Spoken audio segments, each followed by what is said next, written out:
मांगने के लिए आया है। मैं उनसे अनुरोध करूंगा विनम्रता पूर्वक कि वो अपनी बात रखें। आज यहाँ आए हुए सभी पत्रकार बंधुओं को और जितने दर्शक ये देख रहे हैं उन सबको मेरा नमस्कार, मेरा प्रणाम। आज लखनऊ में मैं उत्तर प्रदेश के सभी मतदाताओं से इंडिया गठबंधन को भारी भरकम वोट देने के लिए भारी अपील करने के लिए आया हूं। मैं 4 बातें रखना चाहता हूं। पहले चारों बिंदु बता देता हूं, फिर उसको डिटेल में एक्सप्लेन करूंगा। पहला ये कि ये चुनाव भारतीय जनता पार्टी मोदी जी अपने लिए वोट नहीं, अमित शाह जी को प्रधानमंत्री बनाने के लिए वोट मांग रहे हैं। दूसरी बात, योगी आदित्यनाथ जी को अगर ये लोग जीत गए तो योगी आदित्यनाथ जी को 2 से 3 महीने के अंदर उत्तर प्रदेश के सीएम पद से हटा दिया जाएगा। नंबर 3, इन लोगों की पूरी तैयारी है, अगर ये लोग जीत गए तो संविधान को बदल के SC SC और OBC का रिजर्वेशन खत्म कर दिया जाएगा। और नंबर 4, जो आंकड़े अब देश भर से आ रहे हैं वो ये दिखा रहे हैं कि 4 जून को इंडिया गठबंधन की सरकार बनने जा रही है और NDA को और बीजेपी को बहुत कम सीटें मिलने जा रही हैं। अब मैं अपने सबसे पहले पॉइंट पे आता हूँ।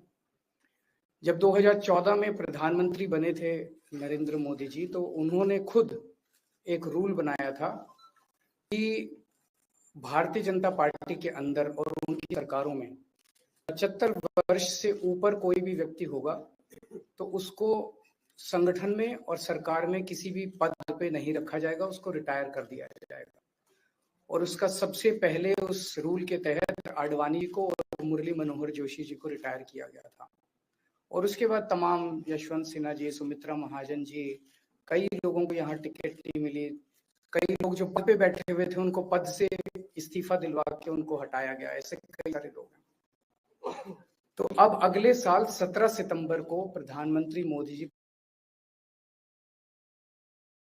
75 साल के होंगे और मोदी जी ने तय कर लिया है कि अमित शाह जी को वो अपना वारिस बनाएंगे और अमित शाह जी अगले साल 17 सितंबर को देश के प्रधानमंत्री बनाने का उन्होंने तय किया है मोदी जी ने। इसके ऊपर मोदी जी पिछले 1-2 साल से लगे भी हुए हैं, क्योंकि भारतीय जनता पार्टी के अंदर अमित शाह जी के सामने जो जो बाधाएं पैदा कर सकता था नेता, एक एक करके उन सब नेताओं को साइड कर दिया गया, उनका पत्ता साफ कर दिया गया। शिवराज सिंह चौहान को हटा दिया गया, वसुंधरा राजे को हटा दिया गया, डॉक्टर रमन सिंह को हटा दिया गया, देवेंद्र फडणवीस को खत्म कर दिया गया, खट्टर साहब को खत्म कर दिया गया, एक एक करके सबको खत्म कर दिया गया। एक ही शख्स बचे हैं जो अमित शाह जी के रास्ते का कांटा बन सकते हैं। हेलो, आवाज आ रही है? एक ही शख्स हैं जो कि उनके रास्ते का कांटा बन सकते हैं, वो है योगी आदित्यनाथ जी। अब योगी आदित्यनाथ जी को इन्होंने हटाने का पूरा मन बना लिया है और अगर इनकी सरकार बनी तो 2 महीने के अंदर योगी जी को भी उत्तर प्रदेश के सीएम से हटा दिया जाएगा। मैंने दिल्ली में 3-4 दिन पहले ये प्रेस कॉन्फ्रेंस की थी और ये दोनों मुद्दे उठाए थे। जैसे मैंने मुद्दे उठाए थे तो अमित शाह जी ने और उनके कई नेताओं ने अपनी भावना प्रकट की कि नहीं, मोदी जी को 75 साल में इस्तीफा नहीं देना चाहिए, मोदी जी को 75 साल पूरा कार्यकाल पूरा करेंगे। उन सब अपने नेता के लिए जब भी ऐसी बात होती है तो सब लोग सामने आके बात करते हैं, लेकिन बड़ी बात यह है कि मोदी जी ने ऐसा नहीं कहा कि मैं 75 साल पे इस्तीफा नहीं दूंगा, मैं रिटायर नहीं होऊंगा। उनका अपना बनाया हुआ रूल, और मुझे पूरी उम्मीद है कि मोदी जी का अपना बनाया हुआ रूल है और मोदी जी अपने रूल को फॉलो करेंगे। नहीं तो लोग कहेंगे कि मोदी जी ने ये रूल आडवाणी जी को हटाने के लिए बनाया था, जब अपनी बारी आई तो नहीं। तो मोदी जी इस रूल का फॉलो करेंगे, ये पूरा यकीन है देश के लोगों को कि उन्होंने खुद रूल बनाया तो खुद फॉलो करेंगे। दूसरी बड़ी बात जो हुई कि जब मैंने कहा कि योगी आदित्यनाथ जी को 2 महीने में हटा दिया जाएगा, इस पे अभी तक भाजपा के किसी नेता की टिप्पणी नहीं आई है। 4 दिन हो गए, इसका मतलब ये तो कंफर्म करता है कि उन्होंने पूरी प्लानिंग कर ली है और उनके पक्ष में कोई बोलने के लिए तैयार नहीं है योगी आदित्यनाथ जी के। तो उनका हटना अब लगभग तय है कि योगी आदित्यनाथ जी को उत्तर प्रदेश के सीएम पद से हटाया जाएगा। दूसरी चीज, मैं उत्तर प्रदेश के सभी मतदाताओं को कहना चाहता हूं कि पिछले 4-5 महीने से इन्होंने शोर मचा रखा है, 400 पार 400 पार 400। क्यों? कहते हैं नहीं मोदी जी कुछ बड़ा काम करना चाहते हैं। तो लोगों ने खोद खोद के पूछा, भाई क्या बड़ा काम करना चाहते हैं, कुछ बताओ तो सही। तो उन्होंने नहीं बताया। लोगों ने फिर अंदर से पता किया कि बड़ा काम ये करना चाहते हैं कि देश से रिजर्वेशन खत्म करना चाहते हैं। हम जानते हैं कि इनका जो पूरा इकोसिस्टम है, आरएसएस, बीजेपी, शुरू से ये लोग रिजर्वेशन के खिलाफ रहे हैं। इनकी पूरी की पूरी मानसिकता रिजर्वेशन के खिलाफ रही है। तो मैं सभी लोगों को ये आगाह करना चाहता हूं कि ये बड़ा काम इनको 400 पार इसीलिए चाहिए क्योंकि ये रिजर्वेशन खत्म करना चाहते हैं। संविधान को, बाबा साहब अम्बेडकर ने जो संविधान बनाया था, उस संविधान को ये तार तार करना चाहते हैं। पूरे देश भर से अब जो ट्रेंड आ रहे हैं, वो ट्रेंड ये दिखाते हैं कि भारतीय जनता पार्टी को 250 से भी नीचे, मेरे हिसाब से 220 के आसपास, 3-4 दिन पहले भी मैंने कहा था, 220 से कम सीटें इनकी आती हुई नजर आ रही हैं। आप हिसाब लगा लीजिए। मैं हरियाणा होके आ रहा हूँ कल परसों, हरियाणा में इनकी बहुत कम हो रही है, दिल्ली में इनकी बहुत कम हो रही है, पंजाब में मुझे नहीं लगता इनकी कोई सीट आ रही है, कर्नाटक में इनकी काफी कम हो रही है, महाराष्ट्र में इनकी बहुत कम हो रही है, बंगाल में इनकी कम हो रही है, यूपी में इनकी कम हो रही है, बिहार में इनकी कम हो रही है, झारखंड में इनकी कम हो रही है, राजस्थान में इनकी कम हो रही है। तो इनकी सीटें आ कहाँ रही हैं? तो इनकी 220 के नीचे सीट आ रही हैं। इनकी सरकार, बीजेपी की सरकार नहीं बन रही है, इंडिया गठबंधन की सरकार बनेगी। और इंडिया गठबंधन की सरकार जो है वो देश को एक प्रगति के रास्ते के ऊपर लेके जाएगी। इस तरह से जो पूरे देश के अंदर एक नेगेटिविटी इन लोगों ने फैलाई है, उसको हम लोग ठीक करेंगे। मैं अंत में उत्तर प्रदेश के सभी लोगों को अपील करना चाहता हूं कि इंडिया गठबंधन के, यहाँ पे सपा और कांग्रेस का गठबंधन है, इंडिया गठबंधन का जो जहां से कैंडिडेट है उसको भारी मात्रा में वोट देकर आप सब लोग जिताइए। अब मैं निवेदन करूंगा समाजवादी पार्टी के राष्ट्रीय अध्यक्ष माननीय अखिलेश यादव जी से।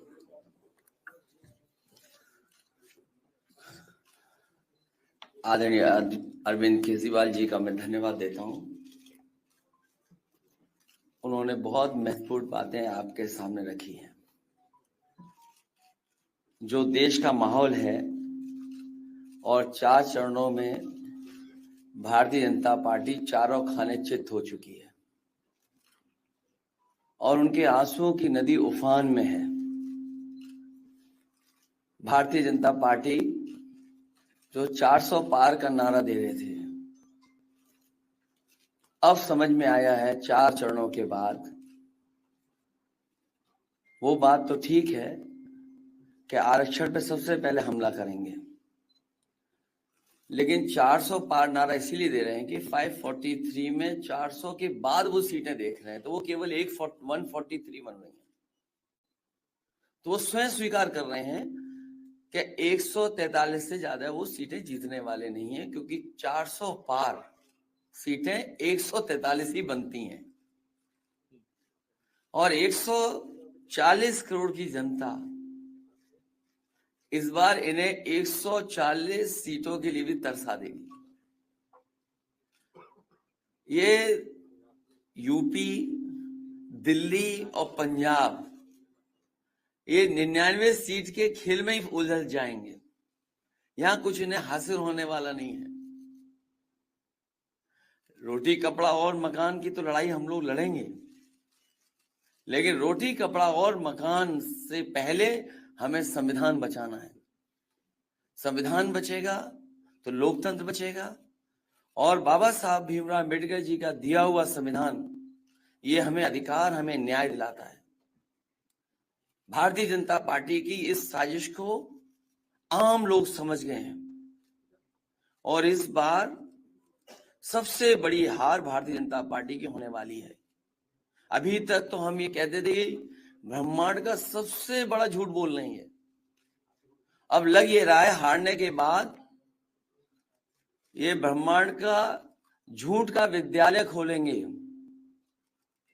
यूनिवर्सिटी खोलेंगे और वाइस चांसलर और डीन पहले से ही रिटायर होकर के वहां अपने आप नियुक्त हो जाएंगे। इसलिए देश को बचाने के लिए आदरणीय अरविंद केजरीवाल जी आए हैं, हम लोग का सहयोग और मदद करने के लिए आए हैं। मैं इनका धन्यवाद देता हूं। और आप पार्टी, इंडिया गठबंधन, समाजवादी पार्टी, हम सब मिलकर के भारतीय जनता पार्टी को हटाने जा रहे हैं।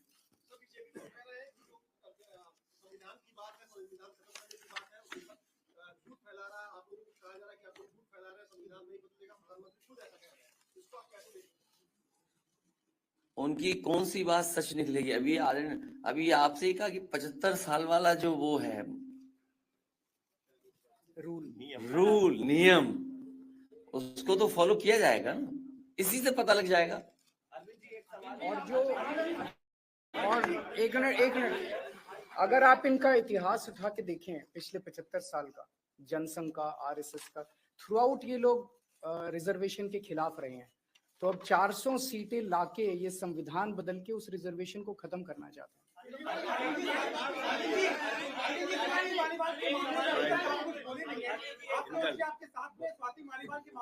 अरे उससे ज्यादा जरूरी और चीजें भी हैं, कागज हम निकाल लिए। भाजपाई किसी के सगे नहीं है, ये है कि भाजपाई किसी के सगे नहीं है और भाजपाई झूठे मुकदमे लगाने वाला गैंग है। हाँ बोलो। बोल रहे बता। हाँ मैं बोल रहा हूँ, एक सेकंड बोल रहा हूँ।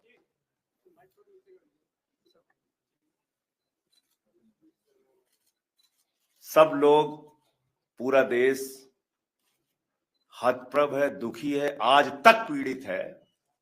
मणिपुर के अंदर एक कारगिल योद्धा की पत्नी को निर्वस्त्र करके घुमाया गया, सैकड़ों महिलाओं के साथ दरिंदगी हुई, भारत के प्रधानमंत्री खामोश रहते हैं। हजारों महिलाओं के साथ प्रज्वल रवन्ना ने बलात्कार किया, दरिंदगी की, मां की उम्र की महिलाओं के साथ। प्रधानमंत्री कहते हैं ये भारत को मजबूती देगा, इसी को वोट देना। ये भारत का भविष्य है प्रज्वल रवन्ना, उसको भगा दिया जाता है बीजेपी के द्वारा।